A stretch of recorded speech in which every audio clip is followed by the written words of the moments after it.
Okay, today we're going to be doing a wrist x-ray. The routine views for a wrist are PA, oblique, and lateral. So we're going to have the patient come in sitting at the end of the table with the legs out to the side so that for radiation safety issues, we're going to put the shield across the patient's lap. Our film size is going to be a 10 by 12. We're going to run it lengthwise with the long axis of the part.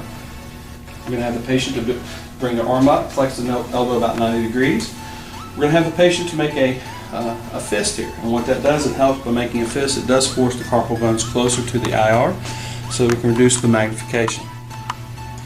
Okay, we're going to center the wrist approximately horizontally and vertically here. We're going to be centering just at the mid wrist. We want to make sure that we include the carpals and metacarpals here. We're going to put the marker placement, leave collimation enough that you can put marker in here. You do have four-sided collimation.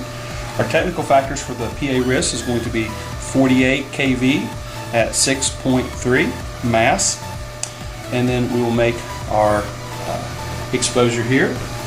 Now there is an alternate view for the PA wrist that we can do, the AP wrist, and the reason we would do the AP wrist is going to be for, we're going to turn the patient's hand over and we'll have to readjust our centering here. The alternate view of the AP wrist is going to be done, it actually helps to open up the carpal bones better, and if the area of interest is going to be the spaces there between the carpal bones, this is the best view for that, and this is an alternate view. Okay, we're going to bring the hand back over. We're going to do the oblique view. We're going to oblique the wrist approximately 45 degrees. We're going to again center to the film. Centering will be to the mid wrist. We'll make sure that the marker placement is within the light field but also not obstructing. And our technical factors remain the same, 48 kV at 6.3 mass. Then we would make our exposure.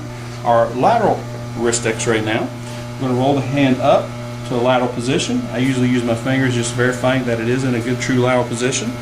The fingers are just comfortably flexed. We're going to center again to the mid wrist, keeping centered of the film. Marker placement again will be to the side where it is visible but not obstructing any of the pertinent anatomy. Our technical factors change slightly.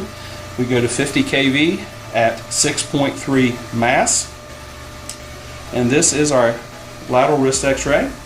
We make our exposure, and this is a wrist x-ray.